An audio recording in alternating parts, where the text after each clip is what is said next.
Wood Look ini adalah the best selling wood look tile di Indonesia nationally.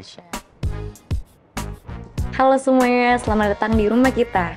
Channel ini membahas lengkap mengenai rumah, bahan bangunan, dan juga home improvement. Saya Gibi, saya akan menemani kalian di series rumah kita kali ini. Nah, sekarang kita ada di Eleganza Tile Indonesia. Di sini ada yang beda. Kali ini kita ditemani sama dua arsitek. Kira-kira kalian penasaran kan kita mau bahas apa? Tonton sampai habis ya teman-teman. Halo Kak Irsel, halo Kak William. Ya. Makasih udah mau datang di rumah kita. Makasih, kita mau ngobrol tentang rumah nih. Tapi sebelumnya aku boleh tahu perjalanan kakak nggak sebagai arsitek? Mulai dari Kak Irsel dulu. Boleh. Awal sih saya sebagai penggerak arsitektur juga. Itu saya berasal dari tile ya. Walaupun awalnya belum di Eleganza gitu. Cari experience di material building dulu. Baru kemudian saya kembali ke arsitektur. Jadi buat commercial building, residensial ya kan, nggak macam-macam lah, sampai hotel pun saya udah pernah buat gitu. Itu aja sih. Kalau dari Kak William, Saya itu sebetulnya background-nya itu kan dari arsitektur. Jadi setelah lulus itu saya menggiati di bidang healthcare arsitektur. Jadi lebih ke desain rumah sakit, klinik. Itu kurang lebih 5 tahun. Nah, sisanya ke sini itu saya lebih ke hunian. Jadi jadi kita bilangnya sih living ya. Living itu kan ada ada apartemen dan hotel gitu. Jadi kalau recently saya banyak di desain hotel dan resort gitu. oh begitu ya Kak. Kalau kira-kira Kak di arsitek tuh udah berapa lama? Saya udah 15 tahun ya. Jadi 5 tahun itu kan tadi di healthcare, di rumah sakit dan semacamnya. Nah, 10 tahun ini saya menggiati di living, tapi livingnya kalau dulu lebih ke private living, dalam arti rumah. Sekarang tuh lebih ke hotel sih. Gitu, ya. Kalau Kak Irsel udah berapa lama di arsitek? Wah, saya 20 tahun lah kira-kira. Ya, saya dari landed house sampai high-rise building udah pernah ngerasain. Jadi kan di episode sebelumnya kan kita selalu membahas mengenai renovasi rumah. Nah, sekarang tuh ada dua arsitek ini nih. Jadi aku pengen tanya sama mereka, apa sih yang perlu diperhatikan tentang membangun rumah dari nol? Kira-kira Kak William dulu boleh bisa dijawab? Oke, ini membangun rumah dari nol ya? Iya. Nah, berarti saya mau tanya dulu nih sama Gaby nih. Tanahnya tuh sudah ada belum? Udah ditentukan belum lokasinya? Kalau misalkan buat viewers nih, udah punya tanah, cuman Tanahnya udah ada berarti. nah, iya. Oke, tanahnya udah ada. Kalau menurut saya ya, ini menurut pendapat saya saja ya, based on pengalaman saya. Sebenarnya viewers tuh harus tahu dulu nih kebutuhannya apa gitu. Jadi kebutuhan untuk membangun rumah itu apa? Kebutuhannya kan kita bisa lihat banyak ya, jumlah penghuni, terus mungkin dari profesinya juga itu kan berpengaruh gitu. Nah dari situ kita baru bisa menentukan banyak hal gitu. Salah satunya pasti budget. Nah ini pendekatannya beda-beda nih. Ada orang yang set budget dulu, tapi ada juga orang yang dia tuh maunya secara kebutuhan dia terpenuhi dulu gitu. Dalam arti kebutuhan ruang dan semacamnya. Itu sih secara garis besar sih itu. Oh. Kalau dari Kak Irsel ada yang mau ditambahkan? Mungkin saya tambahkan ini aja sih ya. Pemilihan konsep desainnya. Jadi ini yang punya tanah ini maunya desainnya seperti apa gitu. Kalau kita nih zaman sekarang itu arsitek tuh penting ya kan, jangan kita anggap nggak penting nih arsitek. Arsitek ini ibaratnya kita yang mengeset ini kebutuhan anggota keluarganya yang punya tanah ini berapa orang sih ya kan, kerjaannya apa, style-nya seperti apa, social life-nya seperti apa ya kan, dalam keluarga seperti apa, itu nanti arsitek yang akan menerjemahkan. kembali lagi budget yang penting. Jadi budget dari owner ini berapa nih? Nah, arsitek ini harus bisa menyajikan suatu desain ya yang pas dengan budgetnya owner. Itu aja sih. Dan apakah hal-hal yang tadi disampaikan itu sama dengan kalau kita mau merenovasi rumah? Ya lebih kurang sih sama. Tapi yang problem terbesarnya itu kalau kita bangun rumah dari nol itu kan masih tanah kan, tanah kosong. Kalau ini udah ada bangunannya, ini mau diekspand seperti apa gitu? Apakah ada penambahan tinggi lantai, dari satu lantai jadi 2 lantai, atau hanya mungkin taman belakang saja yang dijadikan ruangan baru? Nah itu kan kembali lagi ke ownernya masing-masing gitu. Dan yang perlu dipikirkan lagi itu budget sama struktur. Jika kita menambah lantai, itu juga harus diperhatikan struktur awalnya seperti apa sih. Ini jangan rumah struktur untuk satu lantai dipaksa jadi 2 lantai. Ini banyak problem yang banyak hal-hal seperti ini yang nggak diperhatikan sama masyarakat Indonesia gitu. Mereka paksa yang penting murah, yang penting rumah murah. Mereka nggak memperhatikan tuh faktor keselamatannya sendiri gitu. Dan kembali lagi ini kadang-kadang ada kontraktor yang penting gue dapat kerjaan dulu, ya kan nggak bisa begitu tuh. Itu semuanya namanya seni membangun. Itu harus diperhatikan. Kita nggak bisa sembarangan main cut, balok, atau main suntik struktur tuh nggak bisa. Semuanya harus diperhatikan lagi, itu aja sih. Baik, kalau dari Kak William ada yang mau ditambahkan? Ya, sebenarnya saya setuju sih ya sama Kak Irsel. Cuman tadi saya ingin melanjutkan dulu ya. Jadi perbedaan dari nol sama renovasi. Sebenarnya kalau dari nol itu kan saya setuju juga kan. Tadi Kak Irsel bilang desain itu penting ya, konsep. Nah itu kalau kita bangun rumah dari nol, sebenarnya banyak yang harus kita pertimbangkan. Salah satunya adalah tadi kan budget. Nah kalau dari sisi desain itu lebih ke menurut saya nih tata ruang di dalamnya itu gimana? Tata ruang di dalamnya itu sirkulasi udara gitu kan. Pencahayaannya itu gimana? Pencahayaan natural maupun pencahayaan buatan. Kemudian satu lagi menurut saya yang paling penting itu juga isu sustainability. Jadi keberlanjutan dalam arti kan mungkin Gaby pernah dengar ya istilah konsep rumah bertumbuh? Apa tuh? Belum pernah dengar. Konsep rumah bertumbuh itu jadi misalnya ada owner nih, dia sudah punya tanah saya misalnya ukurannya 5x12 gitu. Dia sudah tahu kebutuhan ruang dia adalah misalnya 3 kamar tidur gitu kan. Nah tapi mungkin dari sisi sekarang budgetnya belum cukup nih untuk membangun full gitu. Seperti yang tadi Kak Ir saya bilang kan, mau ditambah lantai atau mau ditambah kamar gitu. Nah itu maksudnya konsep rumah bertumbuh itu. Jadi mungkin di tahap pertama, mungkin kita bilang ada fase 1, fase 2 gitu ya. Di fase 1, dia sudah punya gambaran, ruangan saya akan ada di sini, di sini, di sini. Tapi mungkin karena belum afford budgetnya untuk pertama, jadi dia bangun dulu nih lantai pertama dan sebagian atas. Nah yang fase kedua, dia baru akan lanjutkan lagi gitu loh. Jadi kayak fase kedua itu sebisa mungkin dipilih yang tidak mengganggu, karena kan kalau rumah sudah dihuni agak susah ya renovasi ya. Pasti harus perabotannya, karena yang seperti kita tahu juga ya Kak Irsel, kalau renovasi kan debunya tuh banyak banget gitu ya. Debunya tuh udah sangat mengganggu gitu. Nah itu jangan sampai hal-hal seperti itu terjadi dalam renovasi rumah. Nah menurut saya renovasi sendiri juga ada 2 macam. Yang pertama dia memang ingin melanjutkan dari fase 1, yang tadi saya bilang rumah bertumbuh itu.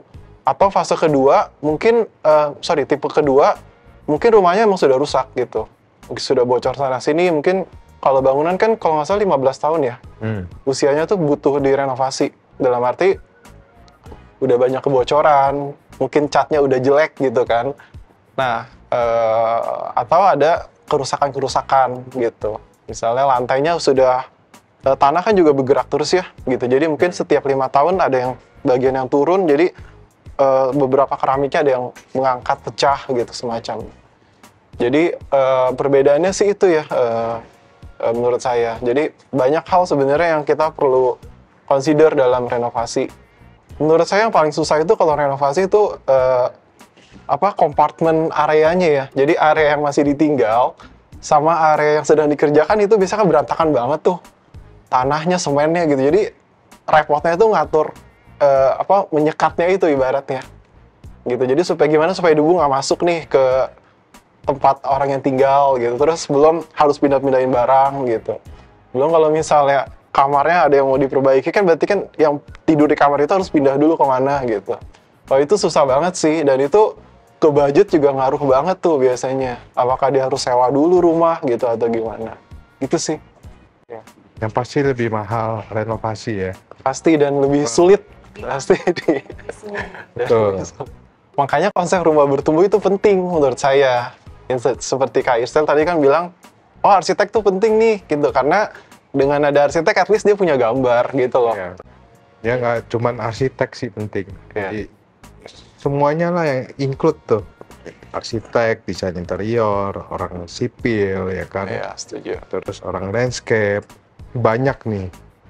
Untuk jadi satu arsitektur itu butuh namanya sinergi gitu aja sih. Nah, buat Kak William dulu deh, aku pengen tanya. Buat kayak aku baru kerja, kita bisa afford yang rumah yang nggak terlalu luas. Tapi kita anak muda tuh suka banget ngumpul-ngumpulin barang. Nah, gimana sih cara memaksimalkan suatu ruang biar supaya terlihat lebih lega begitu? Ya, yang Gaby sampaikan tuh relate banget ya sama yang sekarang saya sedang tangani. Jadi ada satu orang klien, jadi dia punya rumah tanahnya itu 5x8 only, tanah nih. Nah bangunannya itu hanya 5x5. 5x5 tapi dibikin 2 lantai, jadi 50 meter persegi gitu, 2 lantai. Nah di 50 meter persegi itu dia sudah harus ada 2 kamar mandi, 2 kamar tidur, terus ada ruang, pasti dia butuh ruang keluarga dong, ruang keluarga, ruang makan, ruang dapur gitu. So can you imagine cuman only 25 meter square, but harus muat itu semua gitu. Menurut saya balik ke kebutuhan ruang sih, kalau menurut saya. Jadi menurut saya banyak konsep-konsep ruangan yang karena kan setiap zaman berubah ya, gaya hidup, nyambungnya lagi ke gaya hidup sih memang. Jadi seperti kalau zaman dulu kan mungkin nature-nya orang suka terima tamu gitu kan, terima tamu di rumah. Terus keluarganya banyak-banyak gitu kan, biasanya saudaranya banyak. Nah mungkin di era sekarang kita perlu bertanya, sebenarnya ruang tamu itu kita butuh nggak sih? Masih relevan nggak gitu? Contohnya seperti itu. Terus ruang keluarga. Kalau saya lihat sih trennya sekarang, itu banyak kan kayaknya orang lebih suka nonton TV sambil tiduran. Bener nggak? Benar, iya betul. Bener ya? Terus ada lagi nih trennya, orang lebih suka dress up di kamar mandi. Bener nggak? Iya. Ketimbang di kamar. So itu kan udah shifting ya. Maksudnya gaya hidupnya tuh udah berbeda sama mungkin zaman orang tua kita gitu. Nah jadi hal-hal seperti itu yang relate ke Gaby tadi bilang gitu. Saya punya rumah kecil, tapi saya butuh banyak ruang dan saya suka koleksi barang gitu. Saya jawab dari kebutuhan ruang dulu. Kalau untuk ruangan, menurut saya kita harus lihat ruangan-ruangan yang bisa dikombine. Contohnya ruang tamu mungkin nggak perlu gitu ya. Kita nggak perlu lagi ruang tamu. Nah, ruang keluarga, kalau kita balik ke kasus saya tadi 5x5 itu, otomatis kan di lantai pertama kan dia pasti fungsikan untuk ruang-ruang yang sifatnya publik, seperti ruang keluarga dan dapur. Kamar semua di atas. Nah, itu 5x5 itu nggak cukup kalau harus ada dapur, harus ada ruang keluarga, harus ada ruang makan gitu. Jadi, mungkin ada yang harus dikombinasi nih. Jadi, ruang keluarganya itu bisa berfungsi sebagai ruang makan juga. Jadi jawabannya tuh kembali lagi ke teknologi sih. Teknologinya apa? Misalnya furniture zaman sekarang kan udah banyak tuh yang bisa berubah fungsi. Misalnya kayak ada ranjang yang bisa dilipat jadi lemari. Pernah lihat nggak? Di TikTok mungkin banyak ya. Ya kan? Terus meja makan sama meja ruang tamu kan beda ketinggian tuh. Biasanya kalau meja makan kan tingginya sekitar 85 cm, kalau meja tamu kan paling cuma 60 cm, 65 cm. Nah itu mungkin ada meja yang bisa dilipat tuh gitu. Jadi kalau dia mau jadi ruang tamu, meja bisa diturunin jadi cuman pendek gitu. Tapi kalau dia jadi meja makan bisa ditinggiin gitu. Terus ada juga furniture yang bisa compact, bisa dilipat dan segala macam. Jadi jawabannya ya lebih ke teknologinya itu sendiri, dan kita harus berpikir lagi kita butuh nggak sih ruangan ini gitu. Karena kan itu personal ya, kalau kita ngomong rumah kan sangat personal gitu. Kalau memang rasanya saya nggak butuh ruang tamu ya ngapain gitu. Atau misalnya ada juga sekarang yang dapur dikombinasi langsung sama meja makan. Jadi meja dapur bisa jadi meja makan. Jadi kayak bisa dimasukin, dilipat gitu. Terus kalau mau jadi meja makan bisa ditarik panjang. Jadi sebenarnya banyak hal-hal tuh yang kita tuh hanya mengikuti warisan gitu, warisan tradisi, ibaratnya saya dalam tanda kutip tradisi ya. Itu tradisi menerima tamu, tradisi nonton TV gitu. Jadi hal seperti itu sih. Dan juga aku dengarkan Kak Iresel lebih fokus sama lighting. Iya. Nah, bisa nggak lighting tuh berpengaruh nggak sama ruangnya supaya lebih lega lah, biar nggak terasa sesak lah, atau gimana? Kalau lighting itu lebih ke bukan ini tambah lega atau apa ya, tapi lebih ke cozy, lebih ke feel ya, ke feel ambience itu mau seperti apa. Kita ini pakai special lighting atau general lighting, ini ada dua yang kita mesti bahas.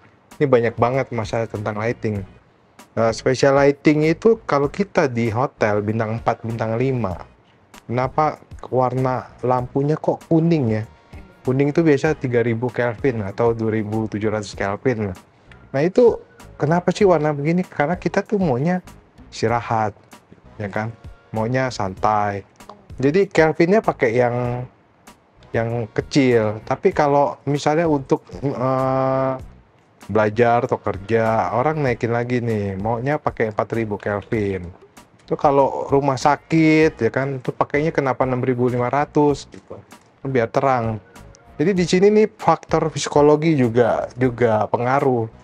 Kalau kita mau di rumah nggak mau kesannya stres, pakai special lighting. Jadi CRI tinggi ya kan, dia punya Kelvin juga ya sekitar 3000 4000 tergantung pasnya kita ya mau apa gitu. Ini masa kalau ruang belajar nih kita pakai misalnya ruang kerja kita pakai 3000 Kelvin tuh yang ada ngantuk, ya kan. Sekarang kalau kita mau efek apa namanya lebih produktif ya di dapur, jangan pakai yang 3000 Kelvin, ntar bukannya mau masak nih, mau tidur, ya kan. Ya itu aja sih, jadi lebih ke feel-nya kita gitu. Terus permainan lightingnya seperti itulah. Nah, kan ada yang dibikin drop atau dibikin up, pakai tracking kah atau hidden light kah, seperti itu. Jadi lighting itu nggak sekedar cuman biar gampang nih ngambil barang kelihatan gitu. Di wardrobe kan suka ada indirect lighting gitu. Cuman yang masalah di kamar itu kan kita feel-nya, kita mau bikin ini suasananya mungkin romantic things lah atau apa gitu. Kita mau redup. Nah itu juga pakai sistem. Kita mau by dimmer kah, sistemnya DALI, sistemnya 0 to 10, sistemnya pakai trayek, itu kita juga mesti pikirin tuh. Banyak orang awam nggak kepikiran tuh soal itu, kan? Ini kita mau redupin lampu ini bisa ya emang ya? Bisa, semua ada sistemnya itu. Kadang-kadang kan sistemnya manual itu trayek. Jadi, aduh. Kalau kita matiin saklar mati ya, tapi kita mau ada lampu tapi redup aja. Nah, itu pakai dimmer namanya. Jadi gitu, kalau pakai general lighting seperti ini itu nggak non dimmable. Nggak bisa tuh kita redupin, nggak bisa. Jadi itu harus lampunya spesial, arsitektural lighting. Jadi nggak cuma di interior aja, di fasad, sampai di landscape itu juga perlu namanya lighting. Itu aja sih. Jadi kembali lagi, kalau sering ke mall, berarti nih landscape-nya ada lighting, ya perlu. Kalau nggak ada lighting, mau lihat apa kita? Kalau buat rumah-rumah kecil, rumah-rumah ekonomis. Rumah-rumah ekonomis, nah kalau kembali lagi ke budget si special lighting itu bisa perbandingan dengan general lighting, itu 1:100 kali ya. Jadi kalau satu downlight general lighting misalnya 70.000, special lighting bisa 700.000 satu lampu, iya kan? Jadi belum sistemnya lagi, belum pengembangannya. Jadi itu kembali lagi ke kitanya gitu. Jadi ini kalau untuk lighting sih benar-benar spesifik sih, benar-benar orang yang apa ya, bisa feel gitu, bisa feel ruangan atau apa. Aku ada pertanyaan lagi nih, kira-kira ada nggak sih syarat yang bikin sesuatu rumah tuh nyaman? Pastinya teman-teman di rumah tuh preferensinya berbeda-beda. Dan kalau gimana sih, aku penasaran kalau dari sisi arsitek, mulai dari Kak Irsal dulu. Kalau arsitek sih lebih pentingin satu, program ruangnya cukup, tata udara, tata cahaya, tata suaranya pas, ya kan? Ya itu udah cukup gitu. Jadi kalau untuk arsitektural itu kita bicara bangunannya keren tapi program ruangannya nggak cukup, itu juga salah juga kan. Program ruangnya cukup tapi tata cahayanya kurang, itu juga nggak bagus juga gitu.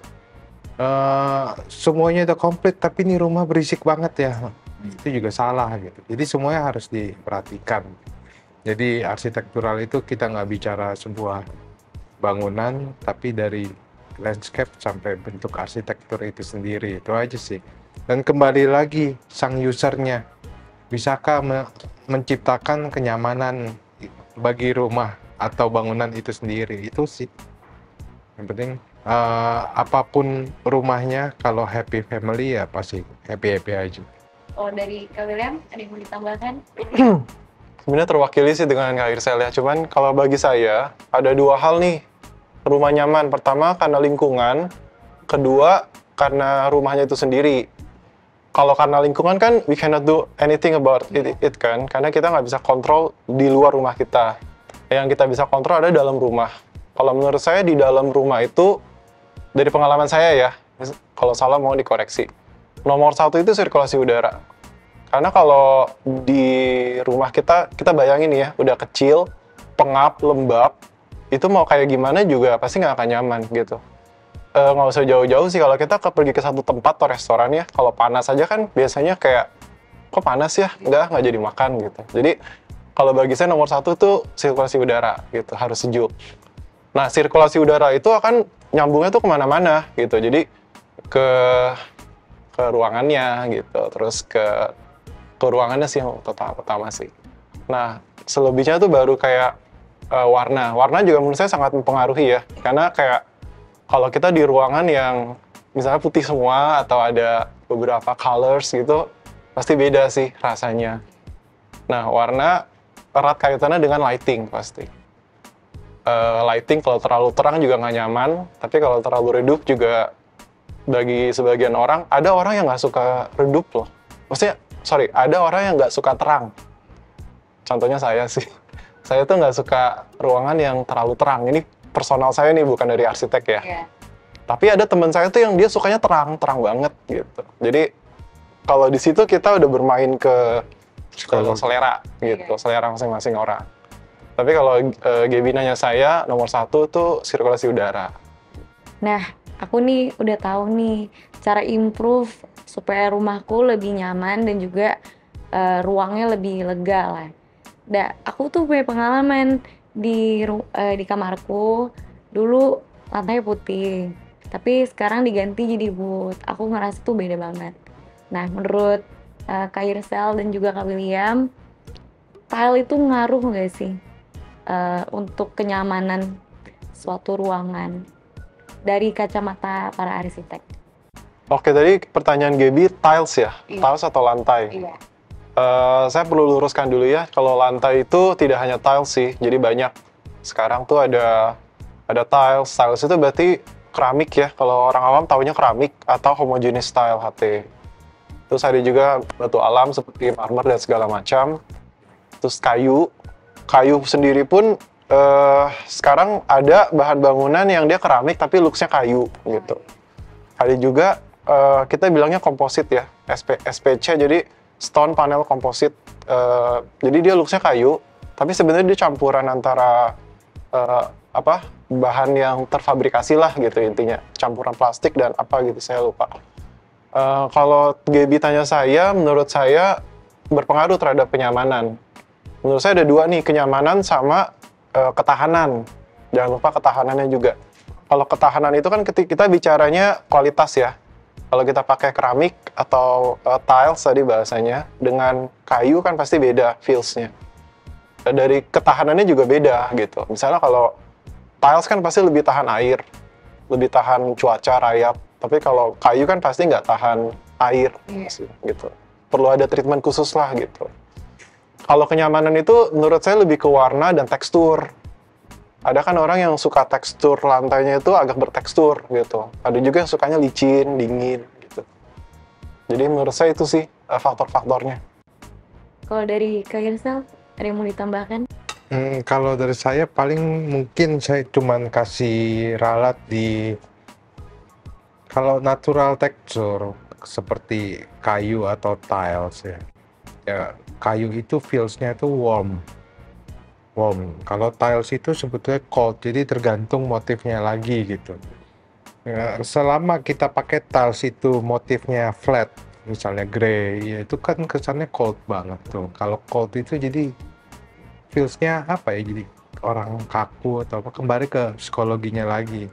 Jadi makanya dengan adanya motif seperti misalnya motif kayu kah atau marble atau natural stone atau apa, itu yang bikin kesannya itu jadi berbeda. Dari cold bisa jadi warm, cuman kan by looks bukan by feel gitu. Jadi itu ada ibaratnya lebih ke kitanya aja sih. Kita ngeliat itu kayu, kita ngeliatnya ya warm. Pas kita tahu itu tiles, ya jadinya cold lagi. Jadi seperti itu. Jadi ketika kita tahu ini materialnya apa, itu pasti nggak akan bisa menyerupai aslinya gitu.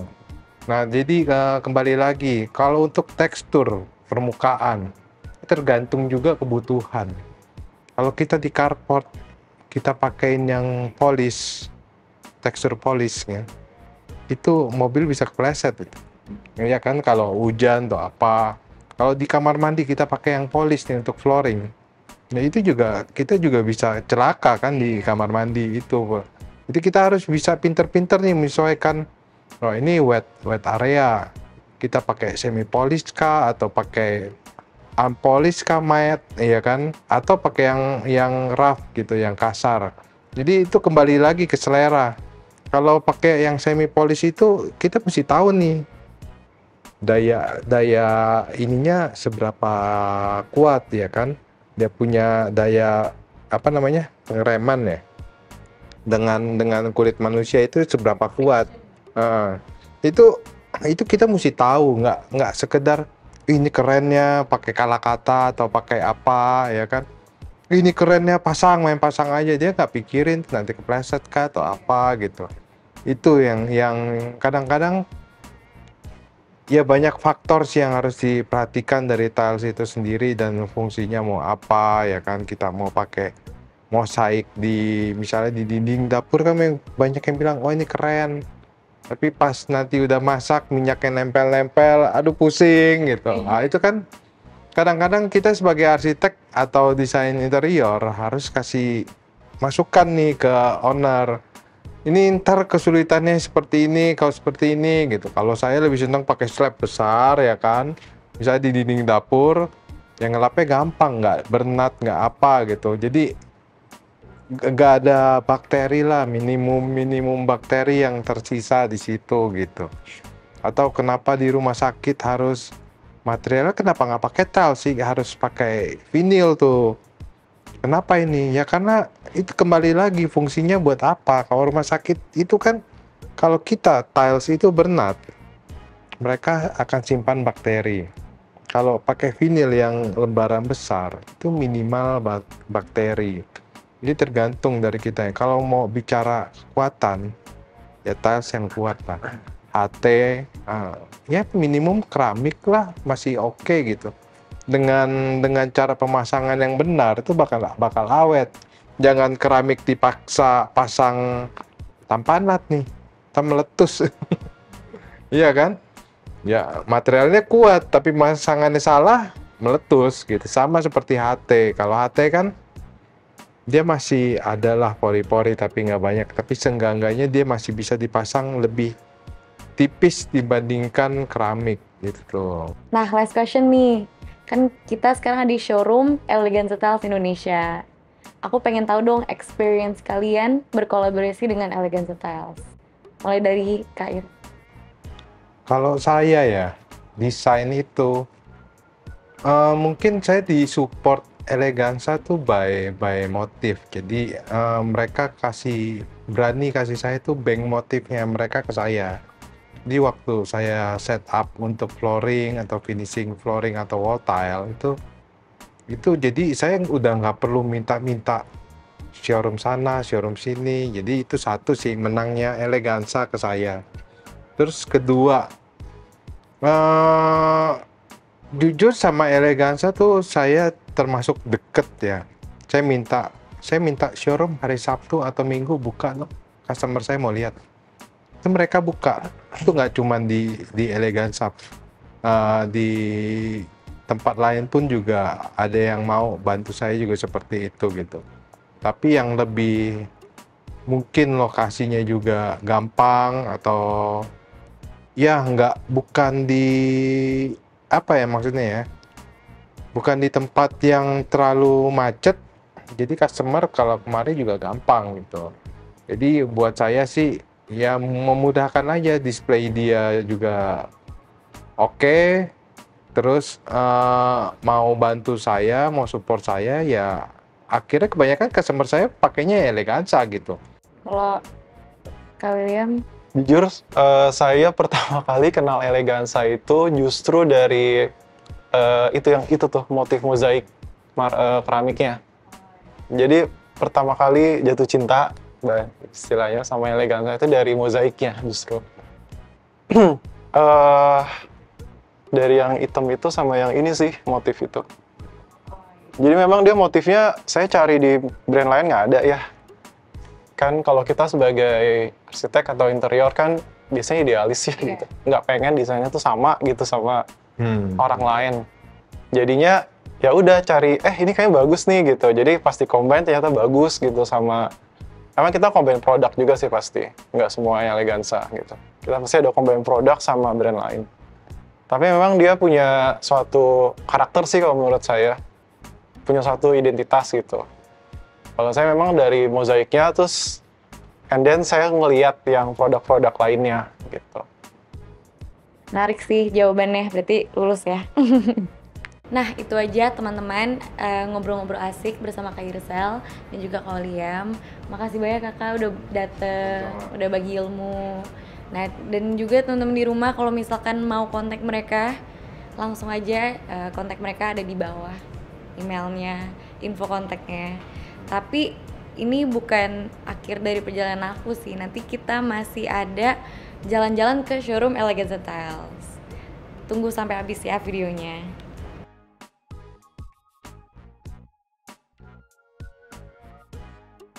Mumpung kita sekarang ada di showroom Eleganza, aku kebetulan udah ada janji sama Kaniko. Dia janji untuk show us showroomnya. Kita touring keliling-keliling. Nah, Kaniko ini adalah promotion marketing dari Eleganza Tiles. Halo Kak, kok apa kabar? Halo Gaby, apa kabar? Nah, tadi saya sudah lihat ya, Gaby udah ada acara podcast ya bersama dengan dua arsitek yang pernah join project dengan Eleganza, itu dengan Pak William dan Pak Irzel. Iya. Gitu. Mereka lumayan banyak itu kolaborasinya dengan Eleganza, dikarenakan ada beberapa tiles yang kita support untuk project-project mereka. Jadi sekarang berarti kita lihat produk-produknya Eleganza Tiles ya? Yes. Oke, jadi kalau kalian yang di rumah pengen kolaborasi atau partner sama Eleganza, langsung aja kontak Kaniko atau hubungi nomor yang ada di bawah. Kita langsung aja. Yuk, yuk.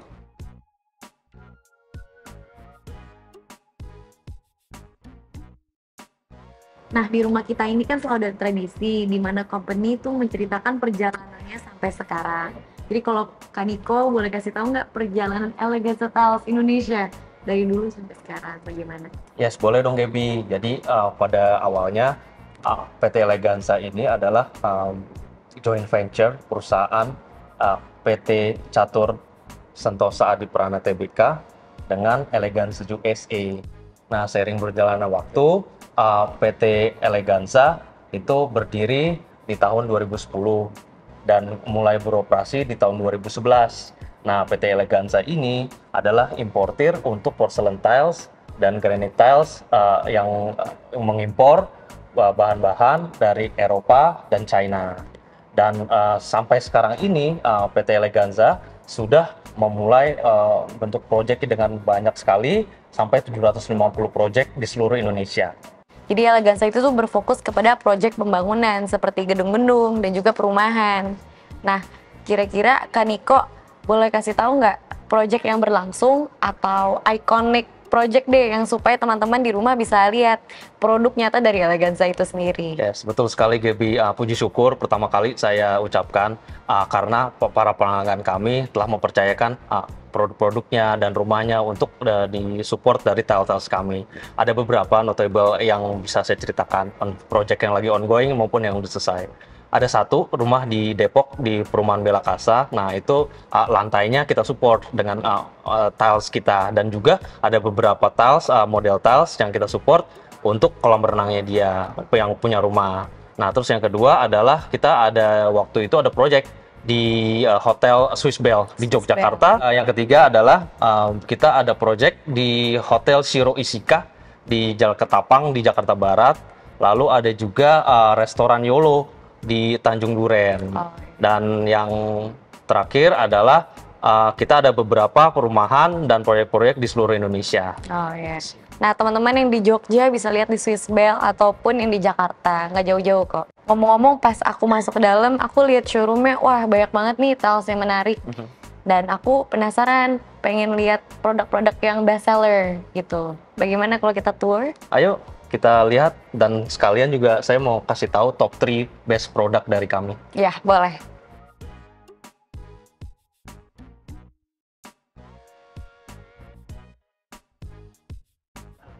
Nah, ini adalah produk kita yang bisa dibilang best seller ya, top 3 best seller nih. Ini namanya Roma Avorio dengan ukuran 30 cm x 60 cm.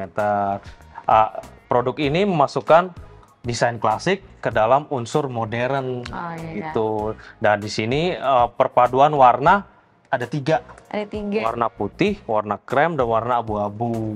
Begitu. Dibuat sangat lebih material friendly, lebih high grade material, jadi tidak tahan stretch, tahan spill gitu. Jadi ramah sekali untuk rumah Anda. Nah, aku pengen nanya dong, kalau motif kayak gini tuh cocoknya ditaruh di mana ya, Kak? Nah, untuk motif seperti ini cocoknya untuk di dapur. Dan juga restroom atau bedroom Anda gitu.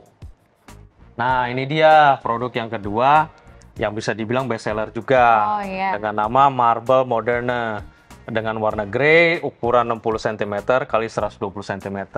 Uniknya, produk ini dibuat menyerupai marmer aslinya. Jadi menggunakan high definition inkjet untuk benar-benar menyerupai marmer gitu. Tahan lama, tahan spill. Jadi kalau Anda mau numpahin minuman atau apapun itu tidak meresap. Oh iya. Biasanya tuh pasti umumnya ya, kalau marble pasti lebih mahal daripada tiles lainnya. Tapi kalau ini dibuat menyerupai marmer asli. Jadi lebih ekonomis, lebih affordable, menjangkau semua kebutuhan customer. Ya, betul sekali. Nah, inilah produk ketiga yang best seller juga dengan nama Acacia Natural dengan ukuran 15 cm x 60 cm. Produk ini sangat unik karena dibuat menyerupai bentuk kayu aslinya. Jadi untuk menyiasati penggunaan kayu untuk tiles Anda, inilah jawabannya. Oh iya. Karena aku dengar juga dari teman-teman arsitek, kita kan sempat ngobrol. Memang kayu itu high maintenance, ya kan? Aku juga punya experience, gampang melenting, ya kan? Terus kalau kebanyakan air, ya bisa rusak. Jadi ini solusinya ya? Yes, betul solusinya. Dan ini juga dibuat sangat high quality materials, di baret juga tidak akan hancur, kena spill juga tidak akan meresap, dan juga sangat rigid ya, gitu untuk disapu, untuk pakai vacuum cleaners tidak masalah, dan juga pastinya akan mempercantik ruangan Anda, gitu karena menyerupai warna dari kayu sesungguhnya. Dan juga sebagai informasi adalah wood look ini adalah the best selling wood look tile di Indonesia nationally. Wow. Makasih banyak Kak Niko, Gibi udah diajak keliling-keliling ke Eleganza Tile. Produknya cantik-cantik banget. Thank Dan you, buat Gaby. teman-teman yang di rumah mau kepoin mereka, pengen cek ke showroom mereka ada di Puri Indah. Dan juga social medianya boleh dikasih tahu? Yes, sosial media Eleganza itu bisa di-add aja di @eleganza_tile_Indonesia di Instagram. Nah itu aja teman-teman, kasihkan Gibi di showroom Eleganza Tile Indonesia. Sebelumnya kan kita udah ngobrol sama arsitek dan sekarang juga habis tur sama Kak Niko. Jadi kalau kalian punya suggestion next mau video seperti apa sih, langsung aja komen di bawah. Kalau kalian suka videonya, like dan juga subscribe. Jangan lupa nyalain notifikasi belnya. Dan I will see you in the next episode. Thank you. Thank you.